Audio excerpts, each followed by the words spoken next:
হে everyone, good morning. কেমন আছো তোমরা সবাই? আশা করব সবাই তোমরা অনেক ভালো আছো। আমি আর ম্যাগিও আছি ভালোই, ঠিকঠাক চলে যাচ্ছে। আজকে হচ্ছে বুধবার, সেটাও ভুলে যাচ্ছি জানো। আজকে হচ্ছে বুধবার আর এখন বাজে অনেক অনেক 8:45। তো আবার একটা নতুন দিন শুরু হয়েছে। অনেক পরেই তোমাদের কাছে এলাম। আজকের ভিডিওটা খুব ইনফরমেটিভ ভিডিও হতে চলেছে। অনেকে আমাকে বলেছো যে কি কি ডকুমেন্টস এসআইআর এর হিয়ারিংয়ের জন্য লাগবে সেইগুলো বলতে, এবং কালকে হোয়াটসঅ্যাপেও আমার কাছে রিকোয়েস্ট এসছে যে ফর্মটা কি করে ফিল আপ করতে হয় তাড়াতাড়ি দেখাবার জন্যে, কেননা তোমাদের জমা দিতে হবে। বিএলওরা আসবে, এক একজনের 2021-এ বিএলও আসবে নিতে, তো সেই রিকোয়েস্টও আছে। তো সেই জন্যে আজকের ভিডিওটা ইনফরমেটিভ ভিডিও হতে চলেছে। আমি সেই উত্তরগুলো সব দিয়ে দেবো, পুরোপুরি রিকোয়েস্টেড ভিডিও আজকে। আর একটা কথা যেটা বলবো সেটা হচ্ছে ম্যাগির জন্যে যে একটা ফ্লোরেসেন্ট অরেঞ্জ আর গ্রিন এই দুটো জামা নতুন কিনেছিলাম, কালকে রাত্রির বেলা ওকে ফ্লোরেসেন্ট অরেঞ্জটা পরিয়েছি, সেই জামাটা ফেরত দিতে হবে। জানো, গলাটা এত টাইট যে কি বলবো, মানে 26 সাইজই ওর লাগে, 4XL। কিন্তু মানে ওই আর কি হয় না, দেখবে এক একটা জামা এক একটা কোম্পানি অনুযায়ী ছোট বড় হয়, সেই বোধহয় নাকি জানি না, এত ছোট বেচারার গলাটা একদম চেপে রয়েছে, গায়েতেও অতিরিক্ত ফিটিংস, মানে একটু ব্রিথ করার মতো জামা হবে তো সেটা নয়। তো আমি তাও পরিয়ে দিয়েছিলাম জানো, পরিয়ে অন্ধকার করে শুয়েও পড়েছিলাম। তারপরে হঠাৎ মনে হলো যে না, ওর কষ্ট হবে, ওই রকমভাবে বেচারা মুখে তো বলতে পারে না, আর গলাটা অতটা টাইট একদম। সেই উঠলাম জানো, উঠে আবার ওর পুরনো ব্লু কালারের জামাটা পরালাম, ওটাকে খুললাম, খুলে সকালবেলা ওটাকে পাট করে প্যাকেটে পুরে রেখেছি। আর একটা যেটা গ্রিন কালার, এই যে এখানেই রয়েছে, এই গ্রিন কালারটাও ওকে একবার পরাবো। এটা যদি ঠিক থাকে তাহলে এটাকে আর ফেরত দেবো না, কেননা এটা আর ফ্লোরেসেন্ট অরেঞ্জটা না পেয়ারে ছিল।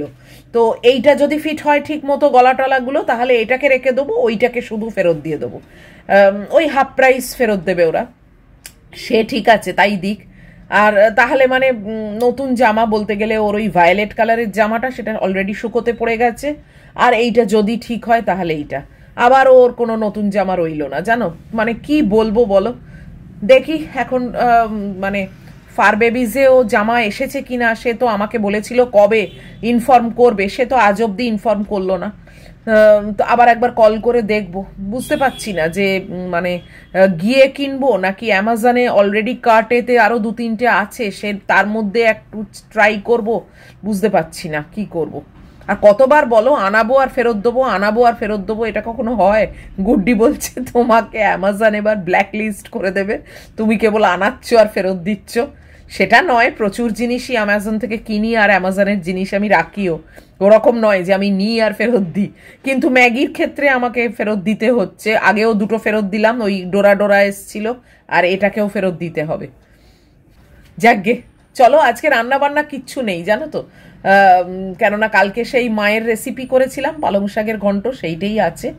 ভাত করব, আর দেখি একটা মাছের ঝাল টাল যদি করি, বাস ওইটাই, আর কিছু করিনি। আর উচ্ছে ফুচ্ছেও সেদ্ধ করবো, যেটা ভুলে গেছি।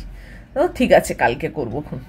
আজকে ওই মাথায় ঘুরছে, তোমাদেরকে আজকে ওইগুলো জানাবো, ডকুমেন্টস কি কি লাগবে, আর ফর্মটা ফিল আপ করার জন্য বলেছো তোমরা, সেইটাও আমি দেখিয়ে দেবো।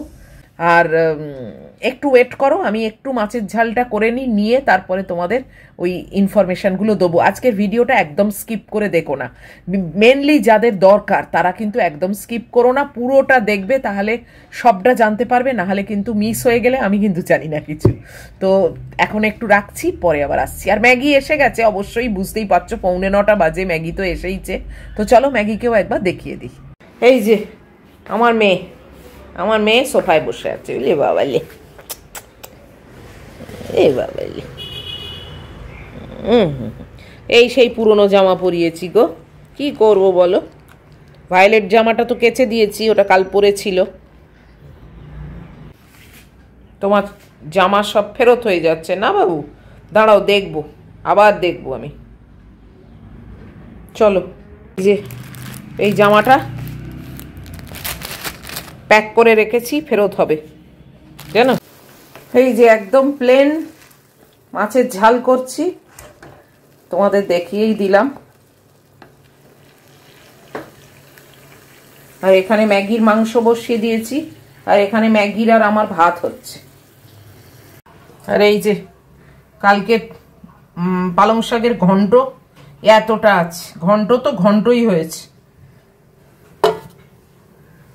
রান্নাঘরের পাট শেষ, চলে এলাম ব্রেকফাস্ট খেতে। ব্রেকফাস্ট খেয়ে আজকে মুজলি আছে আর আপেল আছে, তো ব্রেকফাস্টটা খেয়ে তারপরে আমি তোমাদের ইনফরমেশনগুলো দিয়ে দেবো। এই যে আপেল আর এই মুজলি। তো আমি বসে গেছি তোমাদের ইনফরমেশনগুলো দেবো বলে। এটা কিন্তু রিকোয়েস্টেড ভিডিও আর কি।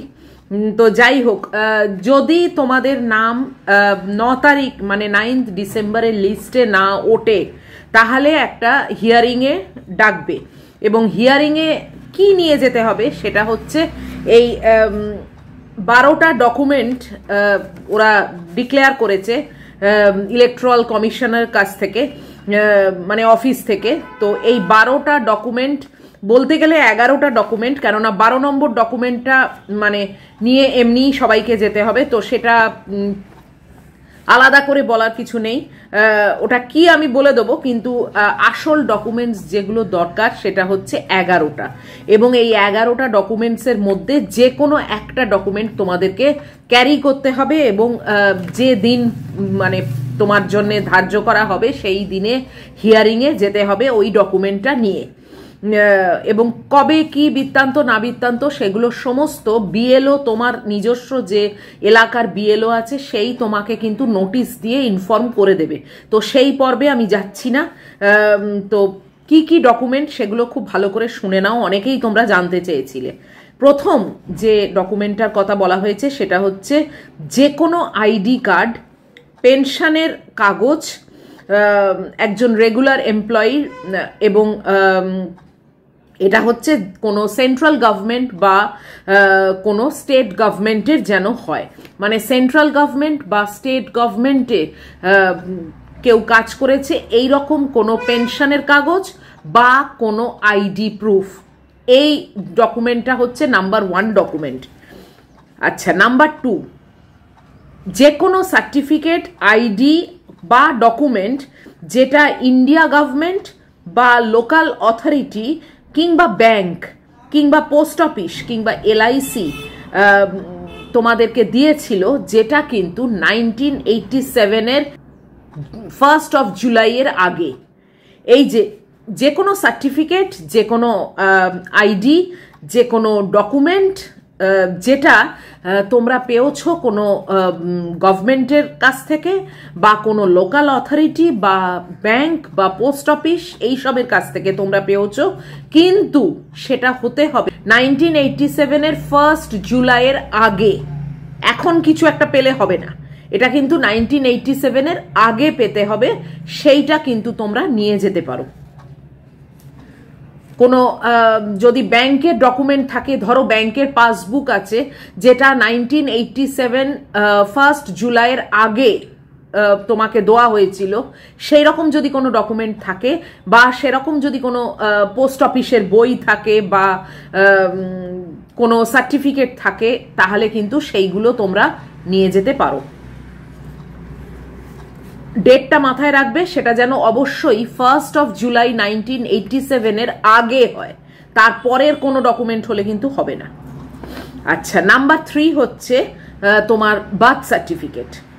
আর বার্থ সার্টিফিকেটটা কিন্তু কোনো কম্পিটেন্ট অথরিটির কাছ থেকে প্রডিউস করা, তবেই নিয়ে যাবে। মানে সেখান থেকে একটা বার্থ সার্টিফিকেট জোগাড় করলে কিন্তু হবে না। কোনো রেকগনাইজড হসপিটাল বা নার্সিং হোম তার দেওয়া যে অফিসিয়াল বার্থ সার্টিফিকেট যেটা, সেইটাই কিন্তু নিয়ে যেতে হবে যদি বার্থ সার্টিফিকেট নিয়ে যাও। আচ্ছা, নাম্বার 4 হচ্ছে পাসপোর্ট। এবার পাসপোর্টটাও কিন্তু আগেকার পাসপোর্ট হতে হবে, 2002-এর আগের। সেটা কিন্তু এই মাত্র এই কালকেই একটা পাসপোর্ট পেয়ে গেছি, সেটা নিয়ে চলে গেলাম, সেটাও কিন্তু হবে না। নাম্বার 5, ক্লাস 10 বা ক্লাস 12 এইসবের বোর্ডের এক্সামের যে সার্টিফিকেট বা অ্যাডমিট কার্ড মানে যেটা তোমার কোনো রেকগনাইজড এডুকেশন ইনস্টিটিউট থেকে দেওয়া হয়েছে, স্কুল কলেজ এইসব থেকে, সেই রকম ডকুমেন্ট কিন্তু তুমি ক্যারি করতে পারো। সেটা হতে পারে ক্লাস 10-এর বোর্ড পরীক্ষা বা ক্লাস 12-এর বোর্ড পরীক্ষা বা কোনো ইউনিভার্সিটি থেকে কিছু পাশ করেছো সেই সার্টিফিকেট, সেগুলো কিন্তু তোমরা নিয়ে যেতে পারো। আর একটা হচ্ছে permanent resident certificate issued by competent state authority. State অথরিটির দ্বারা দেওয়া কোনো পার্মানেন্ট রেসিডেন্টের যে কার্ড, সেইটাও যদি থাকে সেটাও তুমি নিয়ে যেতে পারো। আর একটা হচ্ছে বন বিভাগের কোনো সার্টিফিকেট যদি থাকে, ফরেস্ট রাইট সার্টিফিকেট, সেটাও কিন্তু নিয়ে যেতে পারো। নাম্বার 8 হচ্ছে কারুর যদি ওবিসি এসসি এসটি কোটার কোনো পরিচয়পত্র থাকে, কোনো সার্টিফিকেট থাকে, সেটাও কিন্তু তুমি ক্যারি করতে পারো। Number 9 national register of citizen, NRC, যেটা সেই এনআরসি সার্টিফিকেট যদি তোমার কাছে থাকে তাহলেও কিন্তু তুমি সেটা ক্যারি করতে পারো। Number 10 family register prepared by state or local authorities, কোনো ফ্যামিলি রেজিস্টার তৈরি করা হয়েছে কোনো স্টেট বা কোনো লোকাল অথরিটিসের দ্বারা, সেটাও কিন্তু তুমি নিয়ে যেতে পারো। আর লাস্ট, গভর্নমেন্টের দ্বারা ইস্যু করা কোনো জমি বা কোনো বাড়ি ইত্যাদি কোনো প্রপার্টির যদি কোনো নথি বা দলিল থাকে, সেটাও কিন্তু তুমি নিয়ে যেতে পারো। আর যেটা 12 নম্বর ছিল সেটা হচ্ছে আধার কার্ড। আধার কার্ডটা কিন্তু ওরা দেখবে only as a identity proof, মানে তোমার সঙ্গে মিলিয়ে দেখবে যে তুমি সেই মানুষটা কিনা। আদারওয়াইজ আধার কার্ড কিন্তু এই 11টা যে ডকুমেন্টের কথা বলা হয়েছে তার মধ্যে কিন্তু আধার কার্ড পড়ে না। আধার কার্ডটা এমনিই তোমাকে নিয়ে যেতে হবে আইডেন্টিটি প্রুফ হিসেবে। আদারওয়াইজ তোমার হিয়ারিংয়ের জন্যে এই যে 11খানা ডকুমেন্টের কথা বললাম, এই 11টা ডকুমেন্টের মধ্যে যে কোনো একটা ডকুমেন্ট তোমরা নিয়ে যাবে। যদি তোমাদের নাম 9 ডিসেম্বরের লিস্ট, খসড়া লিস্টে না ওঠে, তোমাদের নোটিশ দিয়ে হিয়ারিংয়ে ডাকা হবে এবং সেই হিয়ারিংয়ে কিন্তু এই 11টা ডকুমেন্টের একটা ডকুমেন্ট সঙ্গে করে নিয়ে যেতে হবে অ্যালং উইথ আধার কার্ড। আধার কার্ডটাও নিয়ে যেতে হবে এবং এই 11টার মধ্যে একটা ডকুমেন্টকেও নিয়ে যেতে হবে। আমি আশা করি বোঝাতে পেরেছি এবং তোমরাও বুঝতে পেরেছো। আচ্ছা, এইবারে আমি দেখাচ্ছি, অনেকে আমাকে বলছো যে তাড়াতাড়ি ফর্মটা দেখাও, তো ফর্মটা কি করে ভর্তি করব। তো এই হচ্ছে আমার একটা ব্ল্যাঙ্ক ফর্ম। এই যে এখানে আমার নিজের পার্ট নাম্বার, সিরিয়াল নাম্বার, নাম ফাম ইত্যাদি আছে। এখানে একটা কিউআর কোড থাকবে, এই কিউআর কোডটা প্রত্যেকটা মানুষের আলাদা এবং এখানে তোমার পুরনো ভোটার কার্ডের যে ছবিটা সেইটা ছেপে আসবে। পাশে একটা দেখো চৌকো মতো জায়গা আছে, এই চৌকো জায়গাটায় কিন্তু তোমাদের কিন্তু একটা রিসেন্ট পাসপোর্ট সাইজের ছবি লাগাতে হবে, যেটার ব্যাকগ্রাউন্ডটা কিন্তু হবে সাদা বা কোনো হালকা কালারের। এটা মাথায় রেখো, কোনো ডিপ কালার বা এমনি নিজেদের কোনো ছবিকে সেটাকে এডিট করে পাসপোর্ট টাইপের করে ফেললাম, সেটা কিন্তু চলবে না। তো খুব ক্লিয়ার একটা পিকচার, যেটার ব্যাকগ্রাউন্ডটা রাখবে সাদা বা কোনো হালকা কালার। তো এই ছবি একটা লাগাতে হবে এবং অনেকের এটা নিয়ে কনফিউশন হচ্ছে, অনেকে ভাবছে জায়গাটা ছোট, তাহলে কি আমি স্ট্যাম্প সাইজ লাগিয়ে দেবো? না, স্ট্যাম্প সাইজে চলবে না, পাসপোর্ট সাইজ ছবি লাগাতে হবে এবং পাসপোর্ট সাইজ ছবির যে মানে শেপটা বা সাইজটা সব কিছুই কিন্তু এইখানে যে চৌকোটা দেওয়া আছে তার থেকে বড়, তাতে কিন্তু কোনো ক্ষতি নেই। আমিও পাসপোর্ট সাইজ ছবি দিয়ে জমা দিয়ে দিয়েছি এবং পাসপোর্ট সাইজ ছবিটাই ওখানে লাগাতে হবে। যদি একটু স্কোয়ারের বাইরে বেরিয়ে যায় তাতে কোনো ক্ষতি নেই, অসুবিধে কিছু হবে না। এবার ফর্মটা কি করে ফিল আপ করতে হবে সেটা আমি ব্যাক ক্যামেরা করে তোমাদের দেখিয়ে দিচ্ছি, তাহলে বুঝতে সুবিধে হবে। এই দেখো, এই ফর্মটার ওপরে একটা পোর্শন থাকবে এবং নিচে দুটো পোর্শন থাকবে, দুটো আলাদা আলাদা পার্ট। এই ওপরের পোর্শনটা কিন্তু তোমাদের এখানে পুরোপুরি ভরতে হবে সবাইকে এবং এখানে যে দুটো পার্ট রয়েছে তার মধ্যে এই পার্টটা মানে তোমার বাঁ দিকে যে পোর্শনটা, সেই পোর্শনটা তোমাকে ভরতে হবে তখনই যদি তোমার নিজের নাম 2002 সালের ভোটার লিস্টে থাকে, তবেই কিন্তু এই দিকটা ভরবে। আর যদি 2002 সালে তোমার নিজের নাম না থাকে তাহলে কিন্তু তুমি এই দিকটা ভরবে। এটা কিন্তু মাথায় রেখো। দুটো দিকই কিন্তু ভরবে না, নিচের দুটো দিক কিন্তু সবার জন্য নয়। একটা দিক হচ্ছে যাদের নিজেদের নাম 2002 সালে বেরিয়েছে তাদের জন্যে, এবং এই দিকটা হচ্ছে যাদের নিজেদের 2002 সালে নাম বেরোয়নি কিন্তু 2025-এর লিস্টে আছে এবং তারা এনুমারেশন ফর্মও পেয়েছে, তাদের জন্য কিন্তু এই সাইটটা। তো এখানে প্রথমেই দেখো লেখা রয়েছে জন্ম তারিখ। এখানে জন্ম তারিখটা কিন্তু লিখবে নিজের জন্ম তারিখ। এখানে এই পোর্শনটা কিন্তু নিজের ব্যাপারেই লিখতে বলেছে। তো প্রথমে ডেট অফ বার্থ, প্রথমে তারিখটা দেবে, স্ল্যাশ দিয়ে মাসটা লিখবে, তারপরে বছরটা লিখবে। তারপরে দেখো রয়েছে আধার নাম্বার। এবার আধার কার্ডের নাম্বারটা কিন্তু এখানে পুট করবে। এখানে রয়েছে ঐচ্ছিক মানে অপশনাল। এবার অপশনাল হলেও আমি সাজেস্ট করব যদি আধার কার্ড থাকে, ভ্যালিড আধার কার্ড থাকলে তার নাম্বারটা এখানে দিয়ে দেবে। আমিও কিন্তু আধার কার্ডের নাম্বার এখানে দিয়ে দিয়েছি। আচ্ছা, এরপরে দেখো রয়েছে মোবাইল নাম্বার। তোমাদের যে মোবাইল নাম্বারটা ভ্যালিড, যেটাতে তারা ফোন করে তোমাকে পেতে পারে, সেই মোবাইল নাম্বারটাই কিন্তু এখানে দেবে। এবার দেখো পিতা বা অভিভাবকের নাম, পিতার নামটা এখানে লিখে দেবে। তোমার মানে যার যে ফর্মটা ফিল আপ করছো তার বাবার নামটা লিখবে। তার কিন্তু শ্বশুর ফশুর কারুর নাম নয়, তার নিজের বাবার নামটা এখানে লিখতে হবে। এবং তারপরে দেখো ওই বাবারই এপিক নাম্বারটা লিখতে হবে। এটাও কিন্তু অপশনাল, যদি থাকে তাহলে লিখে দেবে, যদি না থাকে তাহলে লিখবে না। তো বাবার নাম লিখবে, বাবার নামের পরে বাবার এপিক নাম্বার। এরপরে দেখো মায়ের নাম লিখবে, মায়ের নামের পরে মায়ের এপিক নাম্বার। পরিষ্কার লেখা রয়েছে, সেই মতো সেই লাইনেই কিন্তু লিখবে, লাইন যেন উল্টোপাল্টা না হয়ে যায়, কেননা এখানে কাটাকাটি করলে কিন্তু মুশকিল আছে। তো যদি বাই চান্স কিছু ভুল হয়ে যায় জাস্ট পেন থ্রু করবে, মানে একটা স্ক্র্যাচ করে পাশে লিখে দেবে, ওই হিজিবিজি একদম করতে যাবে না। তো মায়ের এপিক নাম্বারটা লিখবে। এরপর দেখো মায়ের এপিক নাম্বারের পর স্বামী বা স্ত্রীর নাম। তো এবার যদি তুমি মহিলা হও তাহলে তোমার যদি বিয়ে হয়ে থাকে তাহলে হাজবেন্ডের নাম লিখবে, তার এপিক নাম্বারটা লাস্ট লাইনে লিখবে, লেখা রয়েছে দেখো।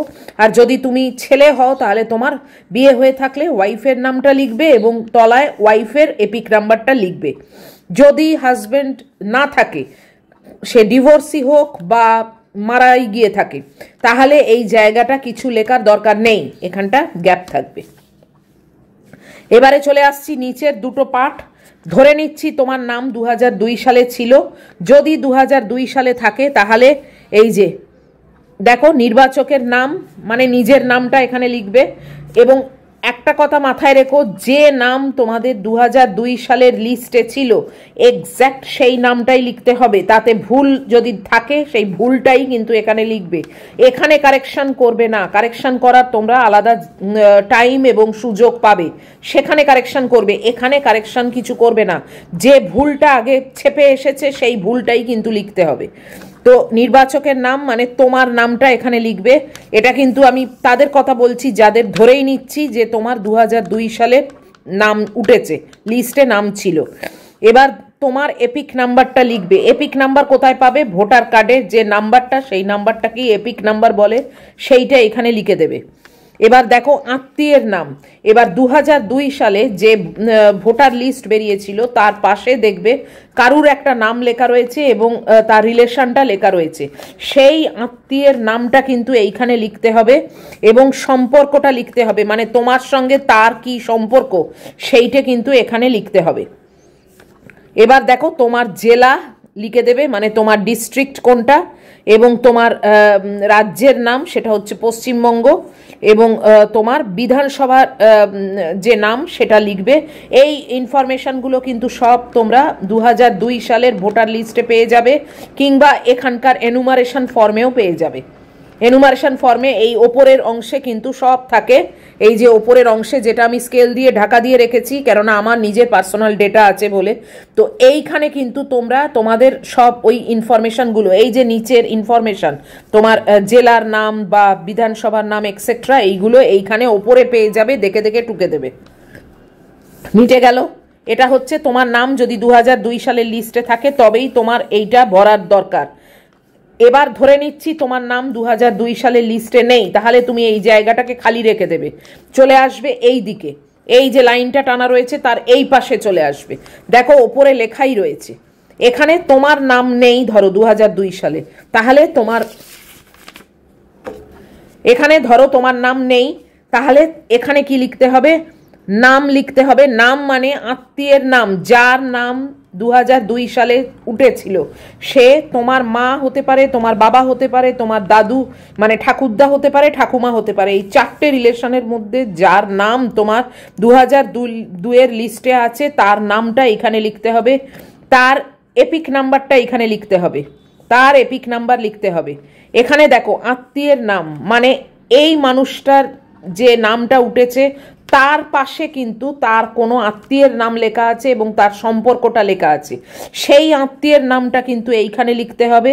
এবং এই আত্মীয়ের সঙ্গে এই মানুষটার যা সম্পর্ক সেই রিলেশনটা কিন্তু এখানে লিখতে হবে। এই জায়গাটা কিন্তু অনেকে ভুল করছে, এই জায়গায় কিন্তু সে লিখে দিচ্ছে তার নিজের সঙ্গে এই লোকটার মানুষটার কি সম্পর্ক, সেটা কিন্তু লিখতে হবে না।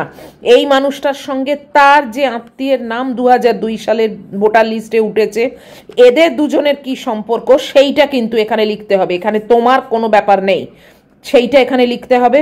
এবার তারপর দেখো জেলা, তারপর দেখো রাজ্যের নাম, তারপর বিধানসভার নাম, এইগুলো কিন্তু 2002 সালের যে ভোটার লিস্ট সেখানে তোমরা পাবে। এই ইনফরমেশনটা কিন্তু তোমার এখানে থাকবে না, এই ইনফরমেশনটা কিন্তু লিখবে এখানে, কেননা এটা তোমার ইনফরমেশন, এই মানুষটার ইনফরমেশন কিন্তু এটা নয়, মাথায় রেখো। এইটা কিন্তু এখানে টুকে দিও না, এই মানুষটার ইনফরমেশন সেই 2002 সালের যে ভোটার লিস্ট বেরিয়েছে তাতে তুমি এই নাম মানুষটার নাম পেয়েছো, সেই মানুষটার যে জেলা বা বিধানসভার নাম সেইগুলো লেখা সেইটা সেই 2002 সালের লিস্ট দেখে এখানে বসাবে, এখানে বসাবে এইগুলো। তারপরে দেখো সেই মানুষটার বিধানসভার যে নম্বর, এখানে অংশ নম্বর, এইগুলো ক্রমিক সংখ্যা, এইগুলো সব তোমরা ওই 2002 সালের যে লিস্ট সেইখানে পাবে, সেখান থেকে এইগুলোকে ভরবে, বুঝতে পারছো? এবার তলায় এইখানে দেখো সিগনেচারের জায়গা আছে বা থাম ইমপ্রেশন, তো এইখানে সিগনেচার করবে, দিয়ে ডেটটা দেবে, যেদিনে জমা দিচ্ছ সেই ডেটটা দিয়ে দেবে। এবার তোমার বিএলও করবে কি, এইটা পুরো দেখে নিয়ে এইখানে সে নিজে সই করবে, ডেট দেবে এবং একটা স্ট্যাম্প লাগিয়ে দেবে। আশা করি আমি তোমাদের বোঝাতে পেরেছি। ওপরের অংশটা সবাই ভরবে এবং তলায় দুদিকে দুটো অংশ আছে, যদি তোমাদের মনেও হয় যে আমি কোন দিকটা ভরবো, ওপরে দেখবে পরিষ্কার লেখা আছে, একটা দিকে হচ্ছে যাদের নাম 2002 সালের লিস্টে ছিল তারা সেই জায়গাটা ভরবে, আর তার ঠিক উল্টো দিকে যে অংশটা সেইটা ভরবে তারা যাদের 2002 সালের নিজেদের নাম ছিল না। আর নিজেদের নাম যখন ছিল না, অন্য কারুর নাম ছিল, অন্য কারুর মানে কিন্তু মামা কাকা জ্যাঠা ফ্যাটা এসব হলে কিন্তু চলবে না, অনলি নিজের মা বাবা এবং নিজের ঠাকুমা ঠাকুরদা, এইটুকু ছাড়া কারুর নাম কিন্তু অ্যাকসেপ্টেবল নয়। এবং যারা ম্যারেড মহিলা তারা কিন্তু শ্বশুর বাড়ির বাবাকে বাবা হিসেবে দেখবে না, এখানে কিন্তু বাবা মানে হচ্ছে, মা মানে হচ্ছে তোমার জন্মদাতা বাবা, তোমার জন্মদাত্রী মা, তাদের কথা বলা হচ্ছে। শ্বশুর শাশুড়িকে বাবা মা ডাকলেও তাদের ইনফরমেশন কিন্তু এখানে দেবে না, এখানে তোমার মা বাবার কথা বলা হচ্ছে। আর যাদের হাজবেন্ড হয়তো নেই, সে যদি এক্সপায়ার্ড হন বা ডিভোর্স হয়, যাই হোক না কেন, ওখানে হাজবেন্ডের জায়গা বা ওয়াইফের জায়গাটা ব্ল্যাঙ্ক থাকবে, ওখানে কিচ্ছু লেখার দরকার নেই। এবং সেটা নিয়ে যদি তোমাদের কোনো ডাউট থাকে সেটা তোমরা বিএলওকে একবার জিজ্ঞেস করে নিয়ে ওখানটা কি করবে সেটা জেনে নিও, কিন্তু আমি যতদূর জানি সেটা হচ্ছে ওই জায়গাটা ব্ল্যাঙ্ক রাখার কথা। তো এই হলো ব্যাপার, খুবই ইজি, খুবই বিশাল একটা কিছু টেনশনে পড়ে যাওয়ার মতো কিন্তু ফর্মটা নয়। আর খুব মাথা ঠান্ডা করে ফর্মটা ফিল আপ করবে যাতে ভুলভাল না হয়, কেননা ভুলভাল হয়ে গেলে কিন্তু বিএলও যদি কনফিউশনে পড়ে যায়, ভালো করে যদি বুঝতে না পারে, তাহলে কিন্তু লস তোমারই, কেননা সে আর আপলোড করবে না ফর্মটা। আর নাম্বারটা অবশ্য নিচ্ছে, ওদের মানে বলছে তো যে বিএলও হয়তো ফোন করে তোমাকে জিজ্ঞেসও করতে পারে, কিন্তু একবার চিন্তা করো সেই মানুষটার কথা যে বিএলও, সে কিন্তু তোমার একার ফর্ম নিয়ে ডিল করছে না, তার একটা টাইম লিমিট করা আছে এবং সেই ডেডলাইনের মধ্যে তাকে কিন্তু এত ফর্মকে আপলোড করতে হবে, প্রত্যেকটা ইনফরমেশনকে আপলোড করতে হবে। কাজেই তার পক্ষে কি এটা সম্ভব যে সে ইন্ডিভিজুয়াল কারুকে ফোন করবে, ফোন করে সেই জায়গাটা কারেকশন করবে, সেই জায়গাটা নিয়ে মাথা ঘামাবে? আমার তো মনে হয় না, এটা সত্যি সম্ভব না। তো সেও তো মানুষ, তাকেও তো একটা মানে কাজের প্রেশারের মধ্যে রাখা হয়েছে। তো কাজেই সেই সব দিকের রিস্ক না নেওয়াই ভালো। তার থেকে তোমার ফর্মটা যদি একদম স্বচ্ছ থাকে, একদম কারেক্ট থাকে, তাহলে কিন্তু এইসব ঝামেলার মধ্যে তোমাকেও পড়তে হয় না, সেই বিএলওকেও কোনো কনফিউশনে পড়তে হয় না। আর ইনফরমেশন যদি কোনো রকম ভুলভাল থাকে, কোনো ভুল জিনিস দিয়ে ফেলো, তাহলেও কিন্তু তোমার নাম উঠবে না এই খসড়া লিস্টে। কেননা বিএলও যখন তোমার ডেটাটা মানে তোমার এই ফর্ম ফিল আপ করাটা আপলোড করবে, তখন কিন্তু সে তার প্রিভিয়াস যে ডেটা তার কাছে আছে তোমার ব্যাপারে, সে তুমি 2002 সালের লিস্টে থাকো বা 2025-এর লিস্টে থাকো, যাই বা থাকো, তোমার সেই ডেটার সঙ্গে ও কিন্তু এই ডেটাটা মেলাবে। সেখানে যদি কোনো একটা কিছু মিসম্যাচ হয়ে যায়, তাহলে কিন্তু লিস্টে নাম উঠবে না, ওটা কিন্তু হিয়ারিং এর মানে খাতায় চলে গেল। তো তাই জন্যে চেষ্টা করবে একদম কারেক্ট ইনফরমেশনটা দিতে। আর বিশেষ করে অনেকের মনে হয় যে আমার তো ওইদিকে নামটা ভুল ছিল, আমি তো ওটা লিখবো না, আমি ঠিকটা লিখি না, একেবারেই নয়। একজন আমাকে অলরেডি কমেন্ট বক্সে লিখেছো যে তার হাজবেন্ড এখন যে নামটা ওনার ভোটার কার্ডে বা ভোটার লিস্টে আছে, ওই নাম এখন উনি আর ইউজ করেন না, কিন্তু আমার ভিডিওটা দেখে সে মানে কশাস হয়ে গেছে এবং ওই ভুলটাই লিখেছে। হ্যাঁ, এটাই কিন্তু নিয়ম, ভুলটাই কপি করবে। তোমার কারেকশন করবার সময় এখন নয়, কারেকশন তুমি পরে করবে এবং কারেকশন করার সুযোগ আমরা সবাই পাবো। আমারও কিন্তু বলছি বারবার ভুল আছে এবং আমি ওই ভুলটাই লিখেছি, আমারও কারেকশন করার দরকার আছে এবং আমি কারেকশন করার সুযোগ পাবো, পরে করব। সেটা কিন্তু এখন টাইম নয়।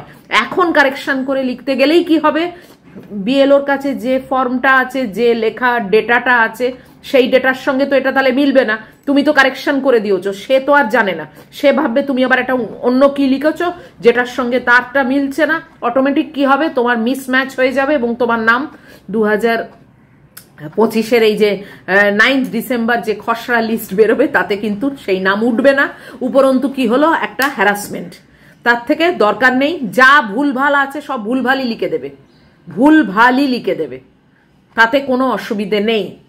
তো আশা করি আমি মোটামুটি সবই বুঝিয়ে দিতে পেরেছি। এরপরেও যদি কারোর কোনো মানে ডাউট থাকে, অবশ্যই আমাকে কমেন্ট বক্সের মাধ্যমে জানিও, আমি ডাউট ক্লিয়ার করে দেবো। কিন্তু আর আমার মনে হয় না কারোর কোনো ডাউট থাকার কথা। তো আশা করি আমি বুঝিয়ে দিতে পেরেছি। তো এই হলো আজকের ব্যাপার। এবং আরেকজন আমার কাছ থেকে জানতে চেয়েছো, আমি যে ওই ফেসিয়াল হেয়ার রিমুভার যে মেশিনটা কিনেছি, যেটা গুড্ডির এটা তোমাদের দেখিয়েছিলাম এবং পরে আমিও পারচেস করে নিয়েছি। অ্যাকচুয়ালি তখনই অর্ডার দেওয়া ছিল, বাট পরে এসেছে, সেটা তোমাদের দেখানো হয়নি। তো সেইটা কিভাবে কি কাজ করে না করে সেটা একজন দেখতে চেয়েছো। তো আজকের ভিডিওতে সেটা আমি আর দেখাচ্ছি না, কেননা পুরো হচপচ হয়ে যাবে। আজকে পুরোপুরি অন্য ব্যাপারে কথা বলা হয়েছে, সেখানে আর ওইটা আনছি না। তবে হ্যাঁ, ওটা আমি নেক্সট ভিডিওতে অবশ্যই তোমার সঙ্গে শেয়ার করব এবং অন্যদেরও দেখাবো। যদি তোমরা কেউ চাও অবশ্যই কিনতে পারো, খুব ভালো জিনিস ওটা। ওই যে মেশিনটা ছোট্টর ওপরে ভীষণ ভালো, এবং আমি ওইটা আসার পর থেকে এখনো অবধি কিন্তু আইব্রো করতে যাইনি, জানো তো। ওইটা দিয়েই আমার দারুণ কাজ চলে যাচ্ছে, দারুণ কাজ চলে যাচ্ছে। আইব্রো করতে যাইনি, আইব্রো করার পয়সাও বেঁচে যাচ্ছে এবং ম্যাগিকে রেখে যেতেও হচ্ছে না, সেটাই হচ্ছে মেন ব্যাপার। তবে আমার হ্যাঁ, এমন নয় যে কাজ হচ্ছে না, খুব ভালো কাজ হচ্ছে। গুড্ডি ওখানে নিয়ে গেছে, গুড্ডিরও কাজ হচ্ছে। কাজী আমি অবশ্যই নেক্সট ভিডিওতে তোমাদের ওটার একটা ডেমো দিয়ে দেবো। তো এই হলো ব্যাপার। চলো, অনেক দেরি হয়ে গেছে, 10:30 বাজে। আমি এখন যাব চান করতে। চানের আগেই তোমাদের সঙ্গে সবকিছু ডিটেলে বলে দিলাম। তো কেননা ম্যাগি আবার কখন চেঁচায় ফেঁচায় জানো তো, সেই সব রিস্ক আমি আর নিইনি, ওই জন্যই ভিডিওটা কমপ্লিট করে দিলাম। তো এত অবধিও যদি তোমাদের ভালো লাগে এবং ইনফরমেটিভ লাগে, তাহলে প্লিজ একটা লাইক, শেয়ার, কমেন্ট আর সাবস্ক্রাইব করো। আশা করি যারা যারা চেয়েছিলে তাদের অনেক উপকার হয়েছে। তো দেখা হচ্ছে তোমাদের সঙ্গে আবার পরের ভিডিওতে। টিল দেন তোমরা খুব ভালো থাকবে, খুব সাবধানে থাকবে। Love you all.